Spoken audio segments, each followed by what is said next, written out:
할렐루야. 2021년 3월 9일 화요일 아침 기도회를 시작하겠습니다. 오늘도 하나님의 말씀으로 주님께서 주시는 힘과 능력으로 하루를 힘차게 살아가는 우리 성도님들 되시기 바랍니다. 오늘 하나님의 말씀은 시편 59편 1절부터 17절까지의 말씀입니다. 다윗의 믹담시, 인도자를 따라 알다셋에 맞춘 노래. 사울이 사람을 보내어 다윗을 죽이려고 그 집을 지킨 때에 나의 하나님이여 나의 원수에게서 나를 건지시고 일어나 치려는 자에게서 나를 높이 드소서. 악을 행하는 자에게서 나를 건지시고 피 흘리기를 즐기는 자에게서 나를 구원하소서. 그들이 나의 생명을 해하려고 엎드려 기다리고 강한 자들이 모여 나를 치려하오니 여호와여 이는 나의 잘못으로 말미암음이 아니오 나의 죄로 말미암음도 아니로소이다.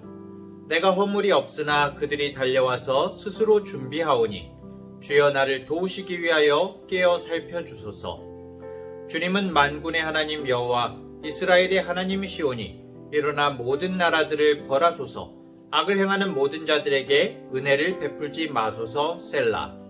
그들이 저물어 돌아와서 개처럼 울며 성으로 두루 다니고 그들의 입으로는 악을 토하며 그들의 입술에는 칼이 있어 이르기를 누가 들으리오 하나이다. 여호와여 주께서 그들을 비웃으시며 모든 나라들을 조롱하시리이다. 하나님은 나의 요새이시니 그의 힘으로 말미암아 내가 주를 바라리이다. 나의 하나님이 그의 인자하심으로 나를 영접하시며 하나님이 나의 원수가 보응받는 것을 내가 보게 하시리이다. 그들을 죽이지 마옵소서. 나의 백성이 잊을까 하나이다. 우리 방패 되신 주여 주의 능력으로 그들을 흩으시고 낮추소서. 그들의 입술의 말은 곧 그들의 입의 죄라. 그들이 말하는 저주와 거짓말로 말미암아 그들이 그 교만한 중에서 사로잡히게 하소서. 진노하심으로 소멸하시되 없어지기까지 소멸하사 하나님이 야곱 중에서 다스리심을 땅 끝까지 알게 하소서. 셀라. 그들에게 저물어 돌아와서 개처럼 울며 성으로 두루 다니게 하소서. 그들은 먹을 것을 찾아 유리하다가 배부름을 얻지 못하면 밤을 새우려니와 나는 주의 힘을 노래하며 아침에 주의 인자하심을 높이 부르오리니 주는 나의 요새이시며 나의 환난 날의 피난처 시민이이다. 나의 힘이시여 내가 주께 찬송하오리니 하나님은 나의 요새이시며 나를 긍휼히 여기시는 하나님이시니이다. 아멘. 오늘 시편 59편 본문의 표제어는 사울이 사람을 보내어 다윗을 죽이려고 그 집을 지킨 때에 라고 되어 있습니다. 평범한 목동이었던 다윗이 골리앗을 쓰러뜨리고 나서 물리치고 나서 다윗은 이스라엘 백성들에게 인기 스타가 되었죠. 요즘 말로 셀럽이 되었습니다. 셀럽. BTS 정도로 인기가 많았나 봅니다. 하지만 하늘 높은 줄 모르고 치솟던 인기가 오히려 다윗을 죽음의 위협으로 몰아가게 되죠. 인기 있는 게 잘못은 아니죠. 다윗이 잘못을 해서가 아니라 이 그칠 줄 모르는 다윗의 인기가 사울왕의 시기와 질투의 촉매가 된 것이죠. 결국 다윗은 오랜 기간을 사울을 피해서 도망자의 삶을 살아야만 했습니다. 오늘 시편 59편의 상황은 사무엘상 19장에 기록되어 있는데요. 표제에 있는 대로 사울이 사람을 보내어서 다윗을 죽이려고 그 집을 지킨 때에 지어진 시편입니다. 굉장히 다급한 위기 상황이죠. 다윗은 이런 위기 상황에서 하나님께 기도하며 주님의 도우심으로 건짐을 받았습니다. 사실 오늘 이 말씀을 우리가 살피기 이전에 전제가 되는 사항이 있어요. 기본적인 사항이죠. 나는 위기의 상황에서 하나님을 떠올리느냐. 이거 너무 그거 당연한 거 아니에요? 그렇게 생각하실 수 있겠지만은, 물론 이 아침 기도에 참여하시는 분들에게는 이게 너무나 당연한 사항이죠. 문제는 우리가 하나님을 믿는다고 하면서도, 성도라고 말하면서도 실제 위기 앞에서는 하나님을 떠올리지 못하는 사람들이 의외로 많습니다. 교회 올 때는 하나님을 기억하는데 문제가 생기면 어떡하지? 네. 문제 가운데 완전히 함몰되어 있는 거죠. 그렇기 때문에 하나님께 간구함의 전제는 하나님과의 관계가 형성이 되어 있어야 한다는 거죠. 다윗이 하나님께 기도한 것은 위기의 상황에 처한 자신의 처지를 알고 그 위험한 상황으로부터 구해주실 분이 오직 하나님이심을 알고 있었기 때문입니다. 하나님이 어떤 분이라는 지식과 믿음과 확신이 있는 거죠. 결국 기도는 하나님을 아는 것으로부터 시작됩니다. 하나님을 알 때에 하나님을 신뢰할 수가 있습니다. 이런 신뢰가 없이는 우리가 기도할 수가 없죠. 이런 전제 위에서 우리는 오늘 말씀을 통해서 하나님을 향한 우리의 몇 가지 자세를 생각해 보고자 합니다. 사실은 일일이 다 절마다 보면 좋겠지만은 시간이 안 되는 것 같습니다. 1절, 2절, 3절, 4절 말씀을 쭉 보면요. 다윗은 자신을 치려는 원수의 손에서 나를 구원하시고 더 나아가 원수의 손이 미치지 못하는 높은 곳으로 자신을 들어올려 달라고 하나님께 기도했습니다. 또 악을 행하는 자와 피 흘리기를 즐기는 자의 손에서도 구원해 달라고 기도를 하죠. 자신이 뭔가를 잘못해서 이런 일들이 벌어지면 억울하지라도 않을 텐데 자신이 잘못이 없음에도 이런 일을 겪고 있음을 하나님께 아뢰는 것입니다. 그렇게 자기에게 허물이 없지만 대적들이 나는 아무 허물이 없는데도 대적들이 와서 나를 죽이려고 합니다. 주님 깨어서 저를 살펴주세요 라고 그렇게 기도하는 거죠. 당연히 하나님은 깨어 있으시죠. 깨어 있는데 다윗의 마음을 알 수가 있는 것입니다. 너무나 급박하고 너무나 마음이 조마조마하고 간절하니까 하나님 깨어서 살펴주세요 그렇게 말하고 있는 것이죠. 그러다가 우리가 이 5절에 좀 더 주목해서 봤으면 좋겠는데요. 5절 주님은 만군의 하나님 여호와 이스라엘의 하나님이시오니 일어나 모든 나라들을 벌하소서 악을 행하는 모든 자들에게 은혜를 베풀지 마소서 셀라. 다윗은 이 급박한 문제의 상황에서 어떻게 보면 이 개인적인 상황에서 자신의 문제만을 놓고 기도하지 않습니다. 오히려 기도의 범위를 확대해서 악한 나라들을 벌하고 악인들에게 은혜를 베풀지 말아달라고 기도하고 있거든요.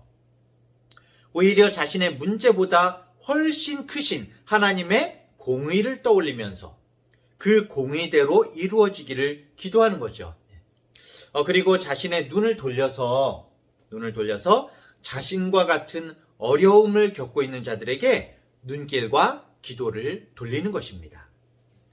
사람은 정말 자신이 그 상황을 겪어봐야 그 상황의 갈급함과 간절함을 알 수가 있죠. 그래서 저도 때때로 이렇게 이제 어려움을 당할 때, 사람이 살면서 어려움을 당하지 않습니까? 어려움을 당할 때 생각을 하게 됩니다. 하나님, 이게 이런 어려움이었네요. 이런 심정이었네요. 제가 이걸 안 겪어봤으면은 이런 일을 당하는 사람들의 아픔을 진짜 몰랐겠습니다. 이렇게 고백을 하게 되더라고요. 그리고 더 그런 상황에 있는 분들을 위해서 기도를 하게 되죠. 역시 사람은 실제로 겪어봐야 그 사람과 상황을 이해하고 공감할 수가 있는 것 같습니다. 사랑하는 성도 여러분, 너무나 억울하고 어렵고 힘든 일이 있으십니까? 그렇다면 나의 문제만을 놓고 기도하는 것이 아니라 하나님의 공의 앞에서 다른 사람들을 위해서도 기도하십시오. 내 문제도 너무 바쁘고 급박한데요. 이렇게 생각할 것이 아니라 나처럼 어려움을 겪고 있는 사람들을 기억하시고 오히려 기도하십시오. 다윗은 기도할 때 단순히 하나님이 자기 편이 되어달라고 기도하기보다는 하나님의 공의의 심판이 이루어지기를 원하는 기도를 드린 것입니다. 어려운 때일수록 나 자신의 문제에서 벗어나서 하나님을 묵상하고 하나님의 공의를 생각하고 하나님의 기뻐하시는 뜻이 무엇인지를 구해야 하는 것입니다. 기도하는 것 자체도 중요하지만 하나님이 기뻐하시는 바른 기도를 드리는 것이 더 중요한 것이죠. 자, 우리는 성경을 살피면서 다른 사람에 대입해서 보는 것도 중요하지만은 나 자신에게 말씀을 적용해서 보는 것이 중요한 것 같습니다. 6, 7절에 보면은 당시 다윗의 대적들이 해가 저물 무렵에 다윗의 집 주변에 잠복했다가 밤에 개처럼 성을 두루 찾아다니며 다윗을 잡으려고 했다. 이렇게 나옵니다. 또 7절 계속 이어서 보면 또한 입으로 악을 토하며 입술에 칼을 품고 누가 듣겠는가 라고 하거든요. 다윗의 추적자들은 다윗의 목숨만 노리지 않고 다윗을 비방하고 욕하고 중상모략까지 하면서 자기들의 말을 전혀 부끄러워하지 않고 있는 모습을 보게 됩니다. 오히려 아무도 듣지 못할 것이라고 여기고 있죠. 하지만 낱말은 누가 듣습니까? 새가 듣고, 반말은 쥐가 듣죠. 그리고 내 눈이 보고 있고 내 눈이 보고 있고 하나님이 보고 계십니다. 어떤 사람은 하나님을 믿는다고 하면서도 자신의 말이나 감정, 자존심을 절대 꺾지 않아요. 그리고 자신의 감정부터 발산하는 사람이 있습니다. 어떤 사람은 또 습관적으로 다른 사람을 깎아내리는 것이 습관화된 사람이 있습니다. 목사도 사람인지라 가끔 저 같은 목사나 사역자 중에서도 남을 깎아내리는 것이 습관화된 사람이 있죠. 목사도 사람인지라 영혼을 살리는 것이 아니라 죽이는 거죠. 일전에 어떤 교회에 있었을 때 제가 주일학교에서 어떤 아이를 부르면서 그만 그 아이의 이제 성씨를 이름은 알고 있는데 성씨를 잘못 부른 거예요. 아직 아이들의 이름을 익히고 있는 그런 얼마 안 됐을 때였는데 제가 실수를 한 거죠. 그런데 그곳 목사님께서 딱 들으시고 이제 그분은 그 아이의 성씨를 알고 있으니까는 아이들에게 그렇게 관심이 없느냐고 자꾸 핀잔을 주시는 거예요. 너무 마음이 아픈 겁니다. 너무 마음이 아프고 난 나중에 저러지 말아야지 그렇게 생각을 했었습니다. 우리의 말과 행동은 하나님 앞에서 해야 됩니다. 내가 편한 사람이라고 하더라도 더 소홀해서는 안 되겠죠. 심리적으로 또 우리가 가까운 가족에게 또 어떤 때는 함부로 할 때들이 많이 있지 않습니까? 가까운 가족에게 오히려 더 친절하고 공손하게 말을 해야 되겠다 그런 생각도 해보게 됩니다. 말과 행동. 자, 다윗은 대적들이 하나님의 진노로 소멸되고 하나님이 만물을 다스리는 분임을 모든 만민이 알게 해달라고 13절에 기도했습니다. 결국 이 대적들은 개처럼 먹을 것을 찾아 헤매다가 배부름을 얻지 못하고 밤을 새우지만 자신은 요새와 피난처가 되시는 주님의 도우심으로 아침에 결국 승리의 찬양을 할 것이라고 고백을 하죠. 16절까지 그렇게 이어집니다. 간단히 말하면 악인들은 결국 비참하게 패배하지만 의인은 결국 최종 승리를 얻게 된다고 고백하는 것입니다. 사랑하는 성도 여러분, 우리는 주님 안에 이미 승리한 사람들이죠. 그렇죠? 예수 그리스도 안에서 이미 우리는 승리했습니다. 앞에 보이는 문제와 상황 때문에 좌절하지 마십시오. 아직은 끝이 아닙니다. 뭐든지 끝이 되어보지 않으면 알 수가 없는 것입니다. 살다 보면 다윗처럼 위기의 순간을 만나지요.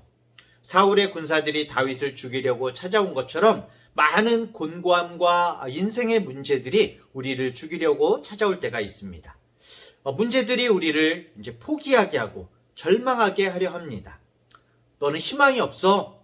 다 포기해. 그냥 현실에 순응하면서 살아. 절대 이런 말들에 넘어가지 마십시오. 실제로 그 밤에 다윗을 죽이려고 했던 대적들은 어떻게 됐습니까? 허탕을 쳤고 다윗은 아침에 승리자의 모습으로 하나님께 영광을 돌렸습니다. 본문 오늘 17절을 보면은 나의 힘이시여 내가 주께 찬송하오리니 하나님은 나의 요새이시며 하나님을 요새로 믿으시죠. 나를 긍휼히 여기시는 하나님이심이니이다. 이렇게 말하고 있습니다. 이렇게 우리 성도도 잠시 패배한 것 같은 상황에 처할 수 있지만 최종적으로는 우리는 승리하게 되어 있습니다. 하나님께서 붙들어 주십니다. 나중에 돌아보면 정말 하나님께서 함께 하셨어 라면서 고백하게 됩니다. 그렇기에 지금 이 환난의 때 하나님을 기억하며 사랑과 진리의 마음을 품고 절대 포기하지 마십시오. 살다 보면 도무지 기뻐할 수 없는 현실을 접합니다. 그래도 하나님은 기뻐하라고 말씀하십니다. 어떻게 힘든 현실 속에서도 기뻐할 수 있을까요? 최종 승리를 믿으면 됩니다. 이미 승리는 우리에게 주어졌다. 하나님은 어두움 가운데 정말 더듬으면서 주님을 부를 때, 주님 부를 때 기꺼이 어둠 속에서 붙잡혀 주시는 하나님이십니다. 상상을 해보세요. 어둠 속에서 내 자녀가 울며 나를 부르고 있다고 생각해 보십시오. 안 붙잡혀 주겠습니까? 하나님은 우리를 반드시 붙잡아서 인도해 주십니다. 사랑하는 성도 여러분, 느헤미야 8장 10절에 하나님을 기뻐하는 것이 힘이라고 했습니다. 더 나아가 하나님을 붙잡는 것이 가장 최고의 힘입니다. 힘든 현실에서 짜증을 내면 더 힘들어집니다. 분노하면 그 분노가 우리를 잡아먹습니다. 힘들수록 더 기뻐하고 더 웃어야 됩니다. 하나님 앞에서 억지로라도 웃어야 됩니다. 하나님, 아이고 저 이런 상황에서도 웃고 있습니다. 이러면서 웃어야 됩니다. 하나님을 붙잡고 기뻐하며 인내하십시오. 최종 승리가 보장된 존재로서 굳건한 믿음으로 기도하면서 하나님의 지혜와 인도하심으로 한 걸음 한 걸음 성실히 묵묵히 내가 해야 할 일을 하루하루 해나가십시오. 분명히 하나님의 신비한 역사를 체험하게 될 것입니다. 하나님 앞에서 하나님을 바라보면 하나님께서 반드시 책임지십니다. 다윗의 인생에서 가장 초라하고 보잘것없는 순간에 하나님을 향한 믿음은 가장 굳건했습니다. 사도 바울의 고백처럼 내가 가장 약할 때, 그때가 가장 강한 때라는 고백과 일맥상통하는 그런 말씀이죠. 오늘 우리의 현실도 동일합니다. 내 힘으로 해결할 수 없는 문제에 직면했을 때 우리는 더욱 뚜렷이 하나님을 바라보게 됩니다. 오늘도 우리 앞에 장애물이 놓여 있는 것은 기도하며 하나님께 손을 내밀라는 주님의 음성임을 깨달아 아는 오늘 하루를 주님과 동행하며 사는 우리 모든 성도님들 되시기를 간절히 축원합니다. 오늘 기도의 제목을 말씀 가운데 나눌까요? 첫 번째로 날마다 주님과의 깊은 교제 가운데 살게 하소서. 두 번째로는 나의 문제에만 집중하지 않고 주님의 공의와 어려운 이들을 위해 기도하게 하소서. 세 번째로는 최종 승리를 주시는 주님을 바라보며 힘을 내고 기뻐하게 하소서. 이렇게 기도했으면 좋겠습니다. 제가 먼저 기도하고 아침에 기도하심으로 오늘 하루를 시작하시겠습니다. 사랑의 주님, 우리를 넘어뜨리기 위해 사탄은 우는 사자처럼 삼킬 자를 찾아다니고 있습니다.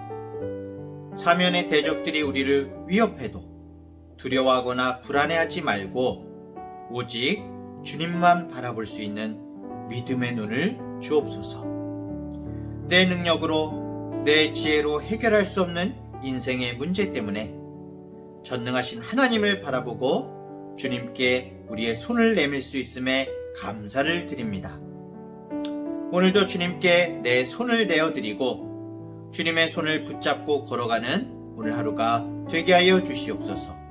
우리 모든 중앙대학교의 성도들 한 사람 한 사람 인도하여 주시옵소서. 우리의 요새 되시는, 힘이 되시는 예수님의 이름으로 기도합니다. 아멘.